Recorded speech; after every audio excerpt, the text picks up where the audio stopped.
The Spectator magazine combines incisive political commentary with books and arts reviews of unrivaled authority.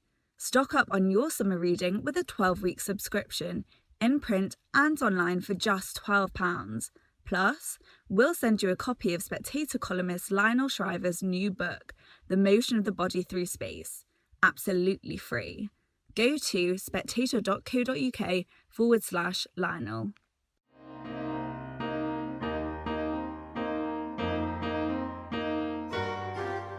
Hello and welcome to The Spectator. I'm Fraser Nelson. For our audio reads this week, we've got Douglas Murray reading his cover story in defence of liberalism. Then we've got Matthew Paris, who takes a rather different view and celebrates the toppling of statues, an exhilarating form of art, he says. And finally, Kate Andrews, our economics correspondent, on what she thinks people on her side of the political divide don't quite understand about what's happening in her native America. First, Douglas Murray. It has become fashionable in recent years to talk of the death of liberalism. But as crowds high on the octane of generational self-righteousness rampage through major cities, the evidence mounts. The growing intolerance of freedom of thought, the inability to talk across divides, the way that most of the British establishment, police included, feels the need to pledge fealty to the cause, as though all terrified of ending up on the wrong side, points to a crisis of more than confidence. It is evidence of an underlying morbidity. Each day, the cultural revolution is picking up a pace, with the iconoclasts who attacked the cenotaph and the statue of Winston Churchill looking for new focuses for their rage. The University of Liverpool has announced that its Gladstone halls of residence will be renamed after protesters pointed out that the former Prime Minister's father had owned slaves. So there goes the sins of the father ethic too. Nervous broadcasters have started removing programmes ahead of any stampede, with the BBC withdrawing Little Britain and HBO taking out Gone with the Wind from their streaming services in case the woke eye of Sauron flashes on them. What we are seeing is nothing more or less than the death of the liberal mind. Of course, liberalism was always a broadly defined term, a definition made only vaguer by Americans making it synonymous with left-wing. But in the truest political sense, it encapsulates most of the foundations of our political order, including, though not limited to, equality, the rule of law, and freedom, including the freedom of speech that allows good ideas to win out. In the past few years, left-wing critics have been keen to identify what they see as the erasure of liberal democracy by popularly elected leaders on the political right. But in our own country, the much more serious assault on political liberalism comes not from the conservative right, but from the radical left. Over the past couple of weeks, well-meaning people have poured almost £1 million into the coffers of Black Lives Matter UK, in the belief that they are helping a movement that will help black people. In fact, they have funded a deeply radical movement. On its own fundraising page, BLM UK describes its aims as to dismantle imperialism, capitalism, white supremacy, patriarchy and the state structures. So, as well as dismantling a non-existent menace, imperialism, it intends to bring down the economy and completely alter relations between the sexes, negatively characterised as patriarchy. This is not liberalism, but far-left radicalism, of a kind that has become very familiar of late. Some people watching events of recent days will have been surprised by how far and fast such sentiments have run, by the sight of a mob in Bristol tearing down a statue and then jumping on it, by a Labour MP saying, "I celebrate these acts of resistance, we need a movement that will tear down systemic racism," by the ranks of British police who could find no way to respond to this behaviour other than, in a newly invented act of faith, to take the knee before it. And then there is the media, which has chosen to provide cover for such violence and purge from their ranks not just people who dissent from it, but, in the case of the New York Times a few days ago, anyone who helps publish someone who dissents. As one of the last liberals left at that newspaper, Barry Weiss, explained it last week, the over-40s in the news business, like so many others, imagined that the people coming up under them shared their liberal worldview. Then they discovered that these young people believed in safetyism over liberalism and the right of people to feel emotionally and psychologically safe over what were considered core liberal values, like free speech. Actually, the divide is even bigger than that, and now encompasses nearly everything. Where the liberal mind is inquiring, the woke mind is dogmatic. Where the liberal mind is capable of humility, the woke mind is capable of none. Where the liberal mind is able to forgive, the woke mind believes that to have erred just once is cause enough to be cancelled. And while the liberal mind inherited the idea of loving your neighbour, the woke mind positively itches to cast the first stone. Readers of The Spectator have known this was coming. When this magazine first wrote about the Stepford students, it was asked why we take this so seriously. Surely the students would grow up. And they did. But they didn't change. The virtue signalling of large corporations, the growing legions of diversity officers and implicit bias training was also written off as the silliness of the corporate world. When we described the mandatory requirement in government to prove a commitment to diversity in order to be eligible for any public appointment, it was greeted with the same dismissal.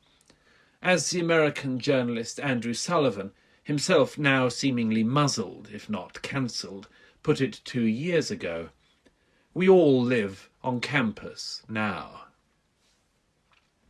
Step by step, the UK came to have a public and private sector dedicated to the implementation of views which are barely distinguishable from those of the protesters who took to the streets in the past week or two.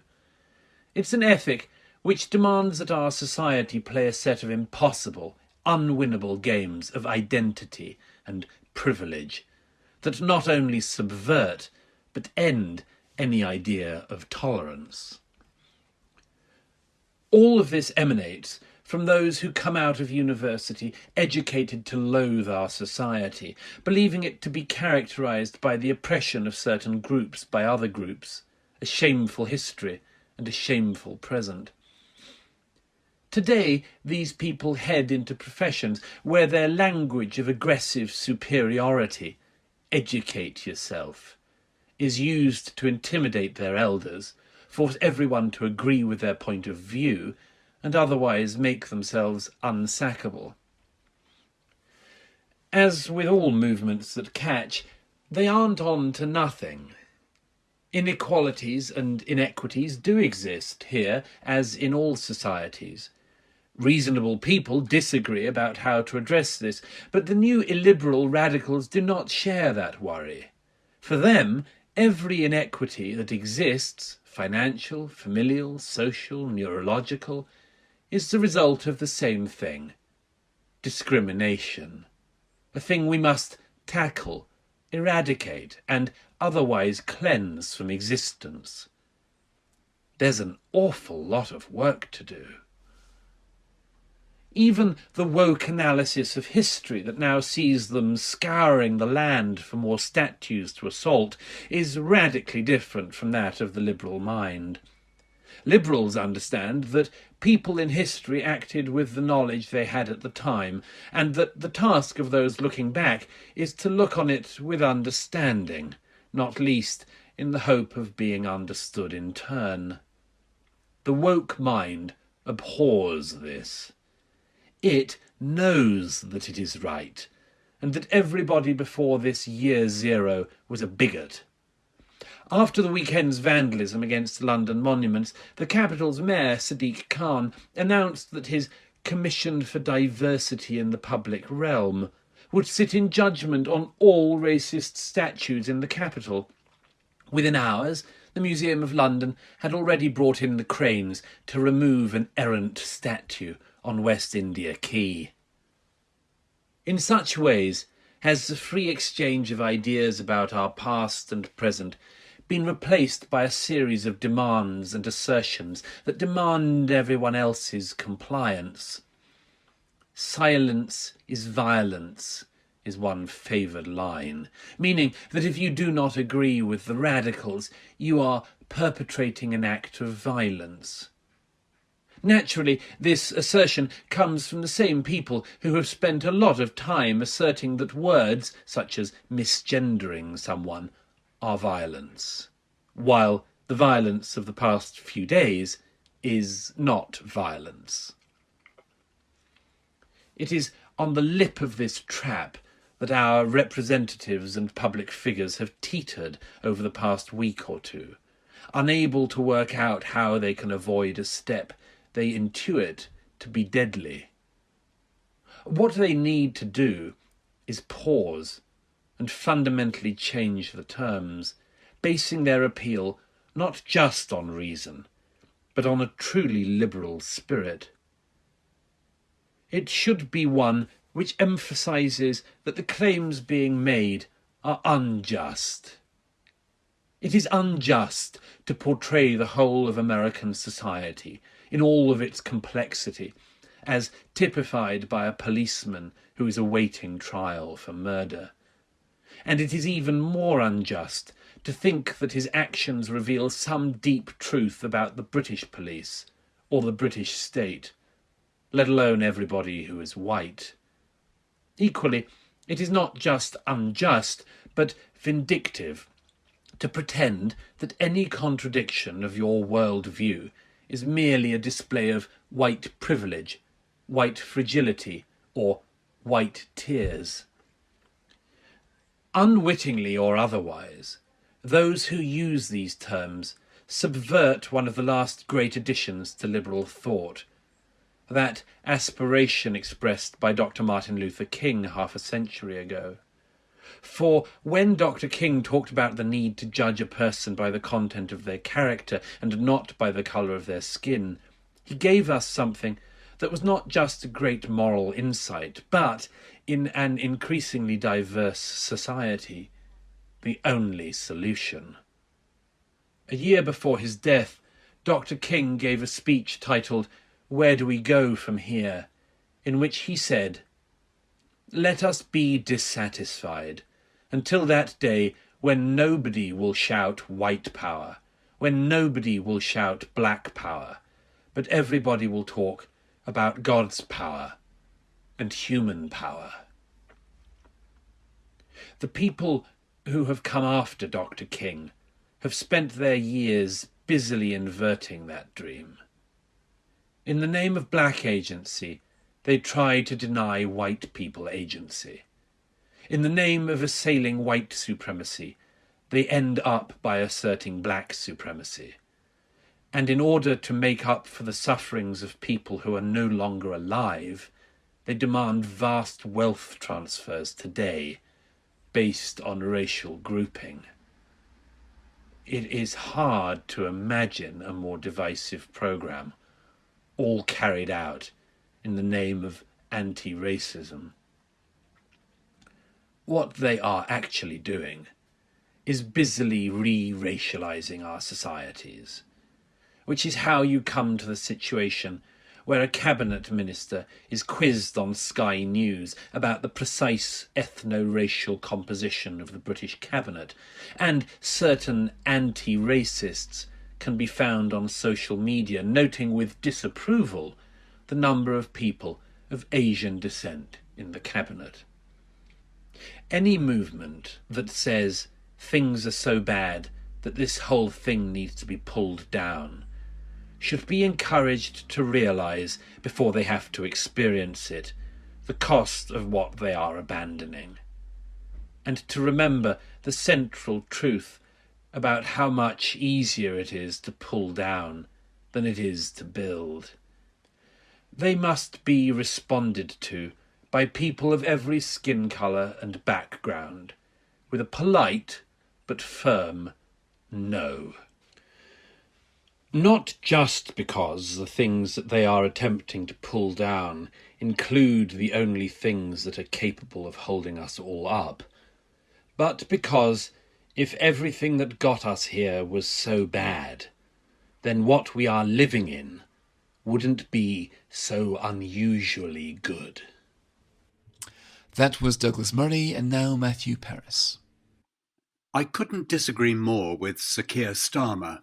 It was completely wrong. It shouldn't have been done in that way. Or with Boris Johnson. If people wanted the removal of the statue, there are democratic routes that can be followed.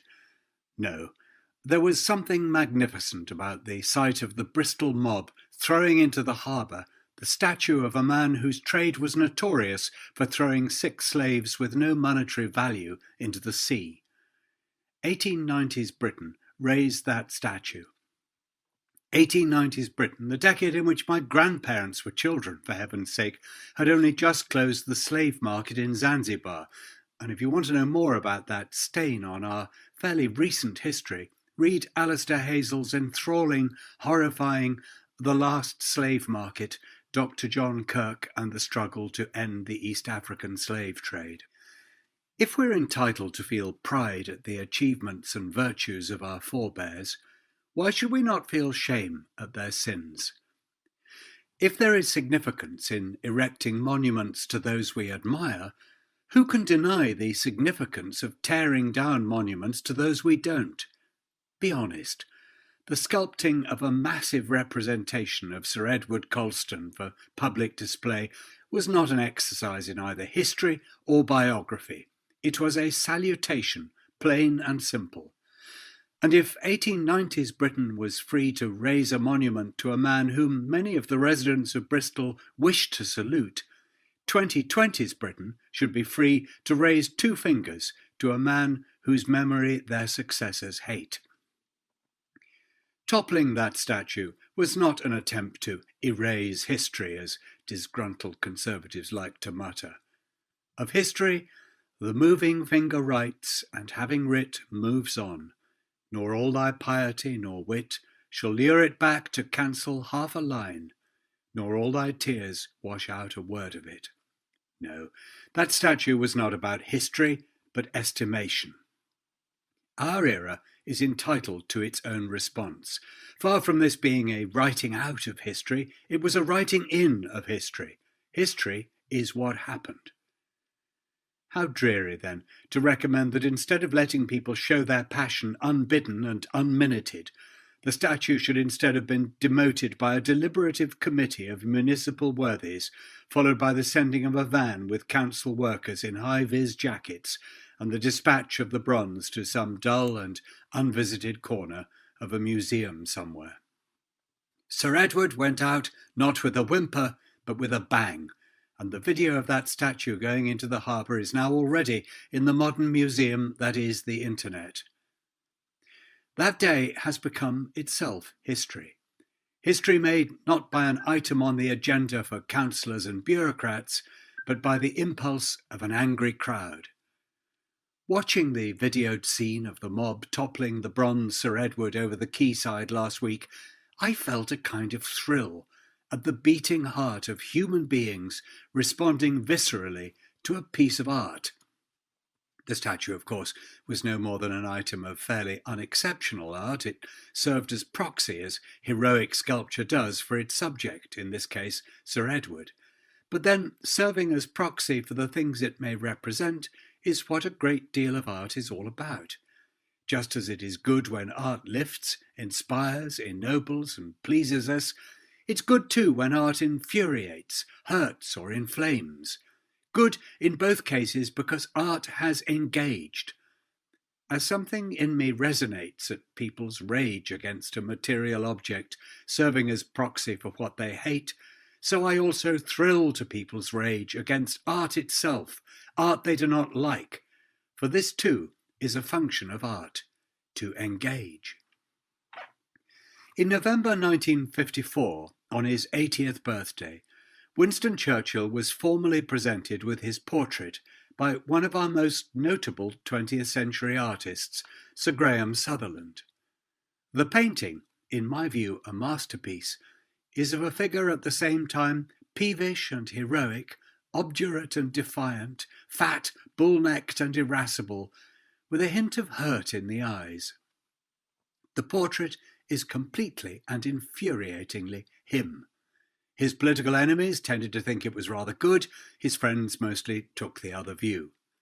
Churchill detested it, said it made him look like a drunk propped up from the gutter, accepted this gift of both Houses of Parliament with what grace he could muster, not a lot, took it to Chartwell and sent it down into the basement. After Lady Spencer Churchill's death, it emerged that she had had it removed and burned. I call that act of aggression against art a triumph for art. Art should delight, wound, or enrage. Lady Spencer Churchill's vandalism was the ultimate tribute to honest portraiture. I see the whole episode as a celebration of the power of figurative representation to arouse passion in the breast of the viewer, and passion will take its natural course. Sutherland's art had cut his subject to the quick. Sutherland was entitled to his artistic response to Churchill, and the Churchills were entitled to their response to him. This is where art should be, not on elaborate plinths or the walls of hushed galleries, but at the centre of attention and human passion. Whether the passion is sympathetic or antipathetic is secondary. Heroic sculpture is multidisciplinary, hovering between art, craftsmanship, and historical tribute. Colston's bronze, like Sutherland's oils, is a commentary. To see these commentaries engulfed in the flames of a wife's anger or drowned by the Bristolians in Bristol Harbour is to see art come out of the galleries and textbooks and tourist snapshots and into our hearts and spleens. Thus perished most of the innumerable monuments to General Franco that I remember from parks and squares in pre-1970s Spain. Thus came down the statue of Saddam Hussein, whose toppling in Baghdad was, so far as I remember, unaccompanied by much regret from we who are of a conservative habit of mind. And thus fell a slave trader's monument. In the destruction of art's handiwork, art shows it matters, comes alive. That was Matthew Paris. And finally, Kate Andrews. America can often look, to outsiders, like a country of two warring tribes, the Trumpish anti-PC brigade and the woke Twitterati.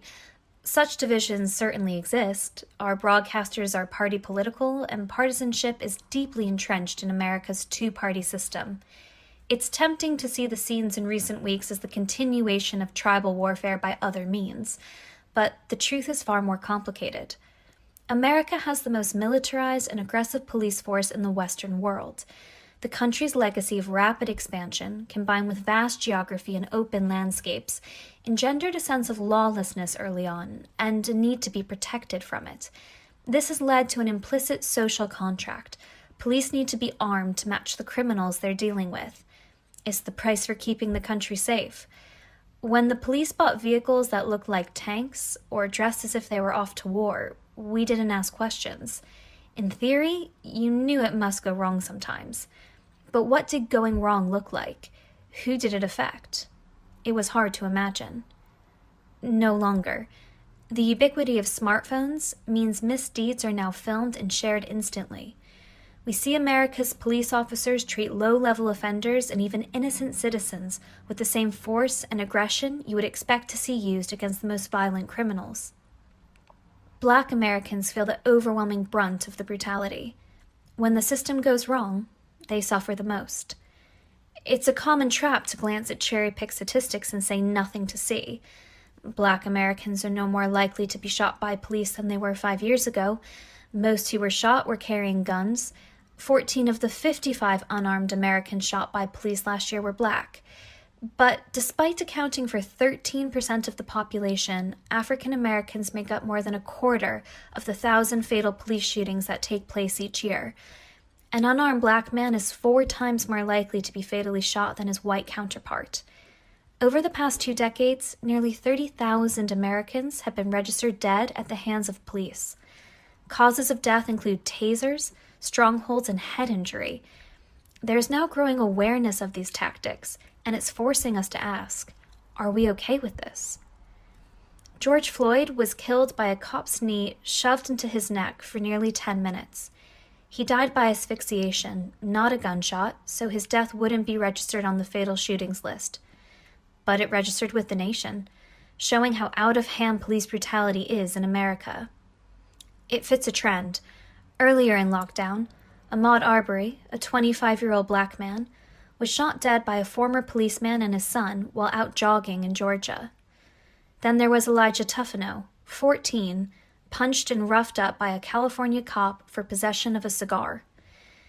And Floyd is not the first time we've heard "I can't breathe" on camera. Eric Gardner uttered the same words 6 years ago when the police put him in a chokehold and strangled him to death for selling single cigarettes on the street. After protests, Floyd's killer was charged. So too were the cops who looked on. Their action and inaction exposes a culture, one that has been allowed to exist because not enough Americans thought it worth confronting. Their action and inaction exposes a culture, one that has been allowed to exist because not enough Americans thought it worth confronting.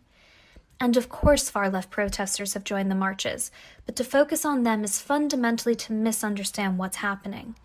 It's not about the murder of one man, but the countless black men Floyd's death represents, and the warped social contract that has allowed it to happen. The justice reforms of the 1980s and 1990s have had the unintended effect of worsening race relations. Bill Clinton's war on drugs, using prison as its main tool, disproportionately puts black Americans behind bars. Drugs are used and sold equally by black and white Americans, but black Americans are 6 times more likely to be incarcerated for a drug offense. Meanwhile, the Supreme Court's establishment of qualified immunity for the police allows officers to only face punishment if their crime clearly infringes on an established, often technical right. This has encouraged appalling excesses. That's why we find former Presidents George W. Bush and Barack Obama calling for policy reform, and why former presidential candidate Mitt Romney was out on a march hosted by an openly left-wing campaign group. The right and left divide has broken down these past few weeks, driven by America's collective memory of its history of racism. What England remembers as the Victorian era, Americans remember as a time of slavery and the Civil War. Jim Crow is in living memory, as our parents and grandparents joined Martin Luther King Jr. to march on Washington. It's fresh and raw still, in a way that is unique to the nation. The protests in Britain, as in America, have been used as cover for those with an agenda of violence and destruction, but most people marching will have done so in sympathy with America, and to highlight issues that also exist in the UK. And there's one key difference. In both countries, we have seen videos of people throwing themselves between protesters and police. But in the UK, protesters have been stepping in to protect the police from stones and glass bottles. To this American, it was a very moving sight that emphasized the differences between policing in my homeland and my adopted country. America is policed by force, while the UK is policed by consent. Something worth holding on to. That was Kate Andrews, and that's all for this week. Thanks very much for listening, and thanks to our producer, Gus Carter.